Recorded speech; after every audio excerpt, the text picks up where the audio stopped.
안녕하세요. 경제학장 박사입니다. 국제경제학의 복잡한 지도를 쉽고 명쾌하게 풀어드리는 시간이죠. 오늘도 제 옆에서 핵심을 찌르는 질문을 던져주실 파트너 나와 계십니다. 안녕하세요. 박사님, 지난 시간에 국제금융시장의 전체적인 그림을 봤잖아요. 오늘은 그 심장부로 뭔가 가장 중요하고 역동적인 곳으로 들어가는 느낌이 드네요. 네, 정확합니다. 세계 경제라는 거대한 몸에 자본이라는 피를 끊임없이 공급하는 대동맥, 바로 국제은행 시장에 대해 이야기할 거거든요. 특히 그중에서도 가장 흥미롭고 거대한 유로커런시 시장이 오늘의 하이라이트가 될 겁니다. 이 시장이 도대체 어떻게 태어났고 또 어떤 원리로 지금 이 순간에도 움직이고 있는지 같이 한번 파헤쳐 보시죠. 오늘 우리가 함께 떠날 여정의 지도입니다. 먼저 국제은행 시장이 왜 이렇게 중요한지 그 위상부터 딱 짚고 넘어갈 거고요. 그 다음엔 이 시장을 이루는 네 가지 유형을 명확하게 구분해 볼 겁니다. 그리고 정말 영화 같은 스토리를 가진 유로커런시 시장의 탄생비와 또 시장을 움직이는 금리의 비밀까지 깊숙이 들여다본 후에 핵심 정리와 함께 생각해 볼 만한 질문을 던지면서 마무리하겠습니다. 자, 그럼 바로 출발해 볼까요? 네, 벌써부터 흥미진진한데요. 좋습니다. 첫 번째 이야기인데요. 우리가 해외 직구로 물건을 사거나 우리나라 기업이 베트남에 공장을 짓는다고 한번 생각해 보세요. 이 모든 활동 뒤에는 반드시 국경을 넘나드는 돈의 흐름이 있거든요. 국제은행 시장이 바로 그 돈의 흐름이 원활하게 이어지도록 하는 뭐랄까 핵심 고속도로 같은 역할을 하는 겁니다. 그래서 이 시장을 알아야만 비로소 세계 경제가 어떻게 하나로 연결돼서 돌아가는지 그 큰 그림을 제대로 볼 수 있게 되는 거죠. 여성 공동 진행자 박사님, 그럼 교과서에서는 이 국제은행 시장을 정확히 뭐라고 정의하고 있나요? 개념부터 딱 잡고 가면 더 쉬울 것 같아요. 경제학장 박사, 아주 좋은 질문이에요. 자, 화면에 나온 정의를 한번 볼까요? 국제은행 시장이란 국가 간 상업은행의 금융중개 기능을 통해 예금 및 대출 거래가 이루어지는 금융시장을 말합니다. 좀 딱딱하게 들리죠? 이걸 아주 쉽게 풀어서 말하면요. 그냥 은행들이 국경 너머로 돈을 빌려주거나 예금을 받는 모든 활동을 합친 시장이다. 이렇게 생각하시면 돼요. 예를 들면 우리나라의 우리은행이 미국에 있는 애플한테 달러를 빌려준다. 바로 이런 게 국제은행 시장에서 벌어지는 일인 겁니다.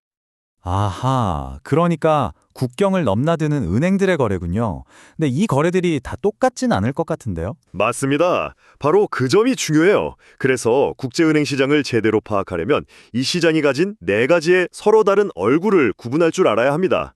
그리고 이 복잡해 보이는 모든 거래를 놀랍게도 단 하나의 표로 아주 깔끔하게 정리할 수가 있어요.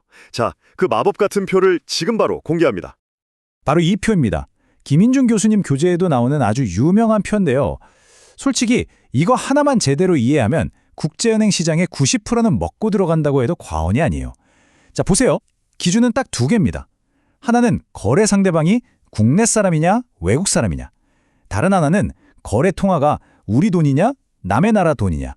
이 두 가지 기준을 가지고 모든 은행 거래를 A, B, C, D 이렇게 네 가지 유형으로 나누는 겁니다. 자, 그럼 첫 번째 A유형부터 보시죠. 거래 상대방도 국내인, 거래 통화도 국내 통화. 이건 뭐 너무 간단하죠? 제가 대한민국에 있는 신한은행에 가서 원화로 예금하고 대출받는 것. 바로 우리가 매일같이 경험하는 국내 은행 시장을 말하는 겁니다. 그럼 B유형은 뭘까요? 거래 상대방은 외국인인데 통화는 국내 통화라고 되어 있네요. 이건 어떤 경우죠? 아주 좋은 질문이에요. 구체적인 예를 들어볼게요. 한국에 지사가 있는 미국 기업 테슬라 코리아를 한번 떠올려 보세요.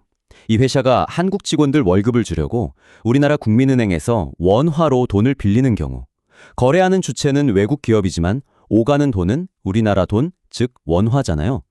이렇게 자국 통화로 외국인과 거래하는 시장을 외국은행 시장이라고 부릅니다. 자, 이제 가장 중요한 부분에 왔습니다. C와 D 유형을 한번 보세요. 이 둘의 공통점이 뭘까요? 바로 거래 통화가 은행이 속한 나라의 돈이 아닌 외국 통화라는 점이에요. 예를 들면 영국 런던에 있는 은행이 미국 달러나 일본 엔화로 예금을 받고 대출을 해주는 거죠. 이렇게 C와 D를 합친 이 거대한 시장을 우리는 유로커런시 시장이라고 부릅니다. 오늘 이야기의 진짜 주인공이 바로 이 시장입니다. 유로커런시 시장이요? 이름만 딱 들으면 유럽에서 유로화를 거래하는 시장인가 하는 생각이 드는데요. 바로 그 지점. 정말 많은 분들이 그렇게 생각하세요. 하지만 그 이름의 유래는 아주 의외의 역사적 사건들 속에 숨어 있습니다. 냉전이라는 살벌한 정치적 긴장감, 미국의 금융 규제, 그리고 전 세계를 뒤흔든 오일 쇼크 같은 거대한 파도들이 모여서 지금의 유로 커런시 시장을 만들어냈거든요. 자, 그 흥미진진한 탄생의 비밀 속으로 한번 들어가 보시죠. 모든 이야기의 시작은 1950년대 냉전 시대로 거슬러 올라갑니다. 당시 소련이 미국이랑 사이가 엄청 안 좋았잖아요. 그러다 보니 무역으로 벌어들인 미국 달러를 미국 은행에 그냥 두기가 너무 불안했던 거예요. 언제 미국 정부가 자산을 동결시켜버릴지 모르니까요. 그래서 이 달러를 중립적인 영국 런던이나 프랑스 파리에 있는 은행에다 예치하기 시작합니다. 이게 바로 유로달러, 즉 미국 영토 밖에 존재하는 미국 달러의 시작이었어요. 여기에 60년대 미국이 자본 유출을 막으려고 만든 규제, 또 70년대 오일 쇼크로 중동에 쌓인 막대한 오일머니가 이 시장으로 흘러들어오면서 시장이 그야말로 폭발적으로 성장하게 된 겁니다.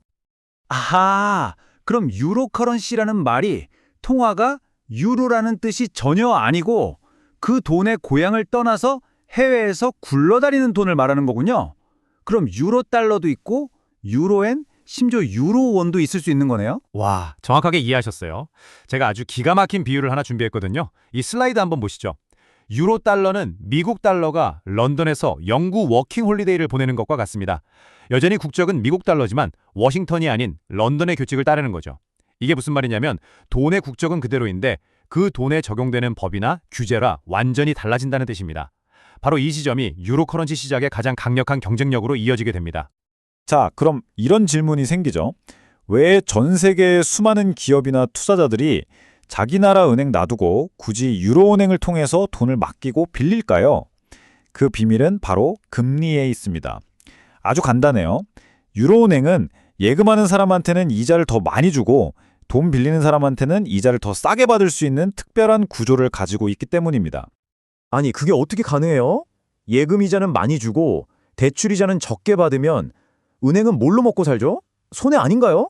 핵심은 바로 규제가 있느냐 없느냐의 차이입니다. 이 표가 모든 걸 설명해 주죠. 미국 안에 있는 은행은 고객이 맡긴 돈의 일부를 중앙은행에 의무적으로 쌓아두어야 하는 지급준비금 의무가 있어요. 또 은행이 망할 경우를 대비해서 예금 보험료도 내야 합니다.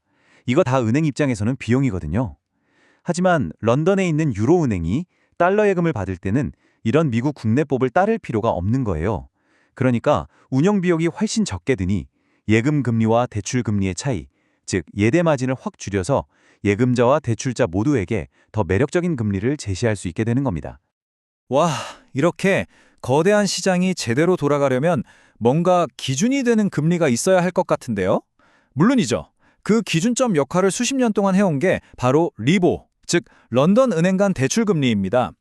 은행들끼리 돈을 빌릴 때 적용되는 일종의 도매금리라고 생각하면 쉬워요.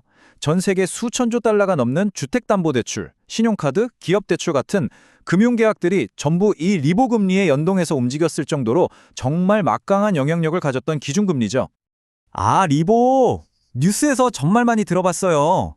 그런데 그러고 보니 요즘은 잘 안 들리는 것 같기도 해요. 네, 정말 예리하시네요.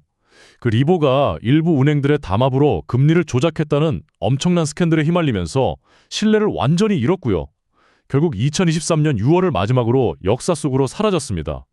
은행들이 그냥 불러주는 가격, 즉 호가 기반이다 보니까 조작에 너무 취약했던 거죠.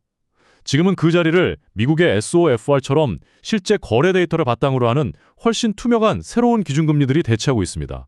국제금융계의 한 시대가 저물고 새로운 시대가 열린 상징적인 사건이라고 할 수 있죠. 자, 어느덧 마무리를 할 시간이네요. 오늘 우리는 국제은행 시장의 기본 구조부터 시작해서 그 심장부인 유로 커런시 시장의 탄생 스토리와 작동 원리까지 정말 숨가쁘게 달려왔습니다.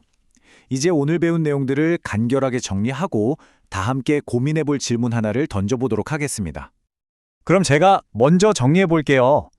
국제은행 시장은 거래 상대방과 통화라는 두 가지 기준으로 네 가지로 나눌 수 있고 그 중에서도 핵심은 외국 통화가 거래되는 유로 커런시 시장이었다. 맞죠? 완벽합니다. 그리고 그 유로 커런시 시장은 냉전 같은 역사적인 사건 속에서 태어났고 각국의 규제를 피할 수 있다는 장점 덕분에 더 좋은 금리를 제공하면서 성장했다는 점.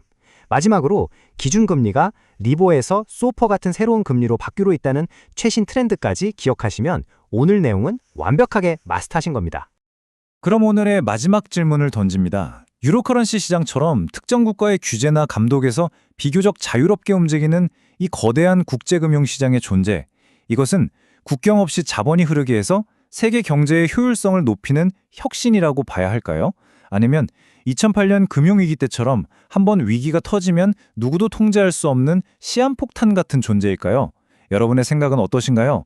지금까지 경제학장 박사였습니다. 감사합니다.